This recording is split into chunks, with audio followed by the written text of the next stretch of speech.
Viewers, সবাই কেমন আছেন? নিশ্চয়ই ভালো থাকেন, সুস্থ থাকেন এবং করোনার মধ্যে নিরাপদেই থাকেন। ফেরদৌসি কিচেন থেকে আপনাদেরকে স্বাগত জানাচ্ছি। এখন আপনাদের সঙ্গে আমি একটা প্রিজার্ভ করবো যে জিনিসটা, সেটা হচ্ছে বেগুন। সেই জিনিসটা আপনাদের সঙ্গে শেয়ার করব। আমি জানি না আগে আপনি বেগুন প্রিজার্ভ করেছেন কিনা, তবে আমি এভাবেই প্রিজার্ভ করি। কারণ রোজার সময় অনেক বেগুনের দামটা অনেক বেশি, বেগুনি হবে না এমন একটা কথা নাই। ছোলা, পেঁয়াজি, বেগুন এগুলো সদস্য হয়ে থাকে, ওই জন্য বেগুনের দামটা আকাশচুম্বী হয়ে যায়, যেটা অনেক সময় হচ্ছে অনেকের সামর্থ্যের বাইরে থাকে। কিন্তু যখন বেগুনের দামটা কম থাকে তখন যদি আমরা এভাবে প্রিজার্ভ করে রাখি, তাহলে হয় কি এতটা কষ্টসাধ্য হবে না, কিংবা খাওয়ার ইচ্ছাটা থাকলেও আমরা সাধ্যের মধ্যে খেতে পারবো। এখন চলে যাই প্রসেসিংয়ে। আমি বেগুনগুলো সুন্দর করে প্রসেস করে কেটে নেব।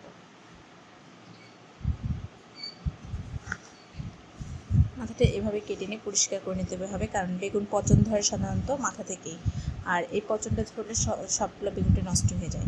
সঙ্গদোষী লোহা ভাসে, তেমনই একটা কথা। বেগুনের মধ্যে যদি এরকম মাথার সাথে এটা পুরো নষ্ট হয়, পুরোটাই নষ্ট হয়ে যায়, সময় লাগবে না।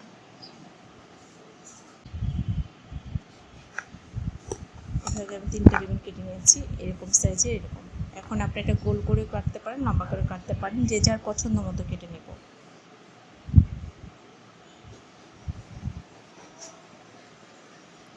দেখেন, দেখে তো অনেক সুন্দর মনে হলেও ভিতরে কিন্তু দেখা যাচ্ছে পোকা থাকে। এর জন্য বেগুনগুলো দেখে মাঝখানে কেটে নিতে হবে।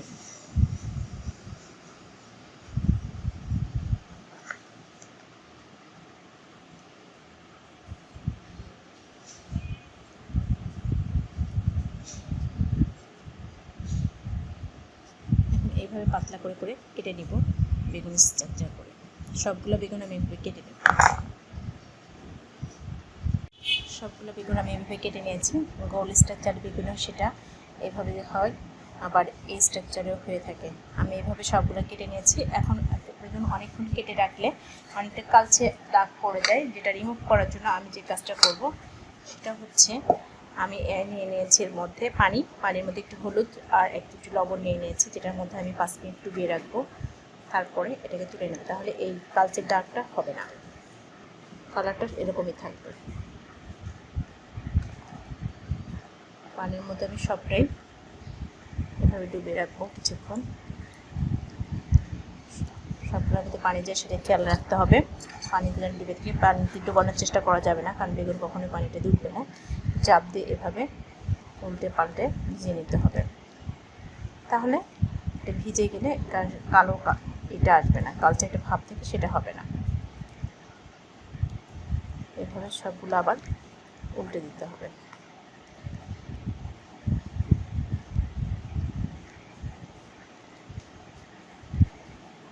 দেখেন, একদম ফ্রেশ থেকে গেলে এর মধ্যে আর কালচে দাগটা আসছে না।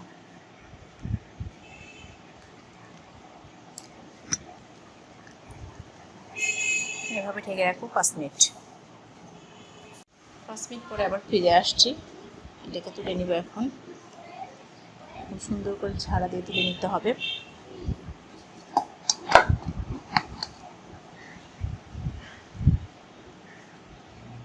সাবধানে তুলতে হবে যেন ভেঙে না যায়।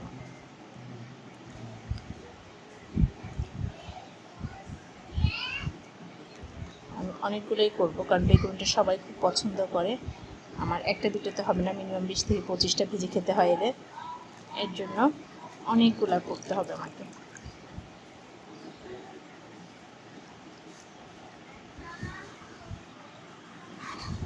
দেখেন, কালার কিন্তু কোনো চেঞ্জ হয়নি, যেমন কেটেছিলাম ঠিক তেমনই থাকবে। এখন এটাকে সুন্দর করে একটা কাপড় দিয়ে কাপড়ের উপর বিছিয়ে নিব, পানিটা যেন না থাকে।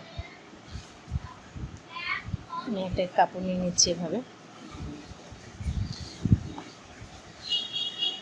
সুন্দর করে বিছিয়ে নিব, তাহলে পানিগুলো ঝরে যাবে। কারণ পানি থাকলে বেগুনটা পচে যাওয়ার সম্ভাবনা থাকবে। ফ্যানের বাতাসের নিচে করব, বাতাসে শুকিয়ে যাবে।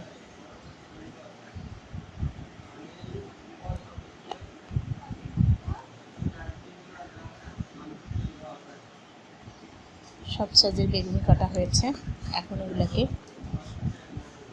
এইভাবে 10 মিনিট কাপড় দিয়ে মুছিয়ে পানি না থাকে সেই ব্যবস্থা করে নিতে হবে। শুকিয়ে গেছে। এখন আমি এটাকে একটা বক্সে কিভাবে রাখি সেটা আপনাদের সঙ্গে দেখাচ্ছি। আমি একটা বক্স নিয়ে নিয়েছি, বক্সের মধ্যে টিস্যুটাকে এভাবে আমি ভাঁজ করে নেব, কারণ এটা দিয়ে আমি আবার ঢেকে দেব। দেখেন কোনো মানে পানি নাই, আমি ফ্যানের বাতাসে শুকিয়ে নিয়েছি, স্টেপ বাই স্টেপ রেখে দেব। বিভিন্ন সাইজে রেখেছি, বিভিন্নভাবে।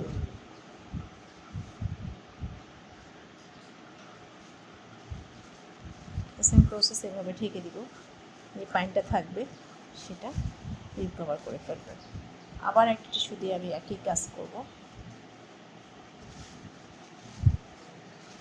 একটা শিট এভাবে দিয়ে নেব, দিয়ে এবার অন্য সাইজের যেগুলো আছে সেগুলো নিয়ে নিচ্ছি আমি।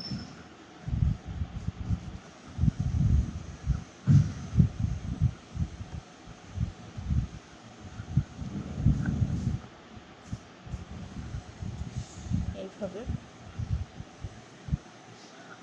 পুরো বক্স করে আবারও ঢেকে দেব,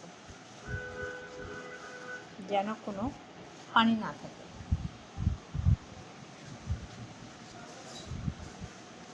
আরেকটা স্টেপ দেওয়া যাবে, এই জন্য আমি আরেকটা স্টেপ দিচ্ছি। এবার দিব গোল করে যেটা কেটে রেখেছিলাম সেগুলো।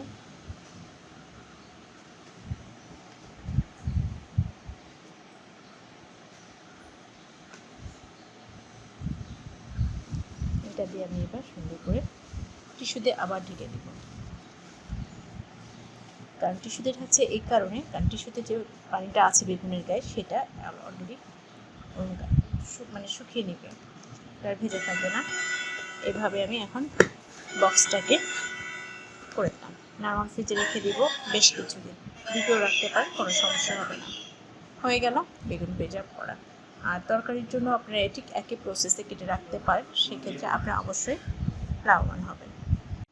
এভাবে আমি যে কাজটা করি, সবাই সন্তভাবে পেস্ট করে নেয়, তবে আমি এর সঙ্গে কাঁচামরিচ নিয়েছি 3টা, আদা প্লাস রসুন, যে জিনিসগুলো মিক্স করে একবারে বেটে নিব, তাহলে অনেকটা এগিয়ে যাবে, কাজটা সুবিধা থাকবে। শুধু যখন পেঁয়াজিটা আমি ভাজতে যাব তখন জাস্ট হলুদের গুঁড়াটা একটু মিক্সড করে নিব।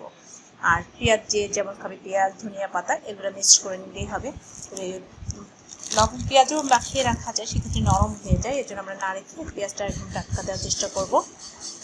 তাহলে এটাকে আমরা এভাবে সব কিছু মিলে আমি ব্লেন্ড করে নেব, অনেকটা সুন্দর হবে, মুচমুচে হয়ে যাবে। আমি এভাবে প্যাটায় বেটে নিয়েছি, অনেকটা মিহি করে, দেখেন একদম মিহি, কোনো ধরনের আস্ত দানা নেই। যদি আপনারা যে দানা রেখে খেতে চান তাহলে আধা বাটা বা আধা পেস্টিং করে ব্লেন্ডারে ব্লেন্ড করলে 2 থেকে 3 মিনিটে ব্লেন্ড হয়ে যাবে। আর পাটায় বেটলেও ঠিক একই কাজ, 5 মিনিট সময় লাগবে। এখন এটাকে আমি একটা পলি ব্যাগ বা জিপার ব্যাগের মধ্যে তুলে রাখবো, যাতে বক্স আছে বক্সে রাখতে পারেন। বক্সে রাখতে সাধারণত রাখা যায় নর্মালি, এখানে আমি জিপার ব্যাগে তুলে দেবো, পলিথিনে দিলে আপনাদেরকে দেখাবো।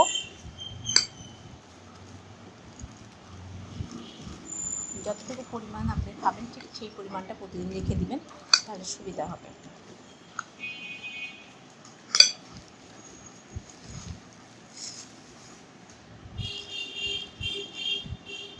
বাতাসটা বের করে নিয়ে এভাবে এটা হয়ে গেল, প্যাকেট করে আপনি রেখে দিতে পারবেন।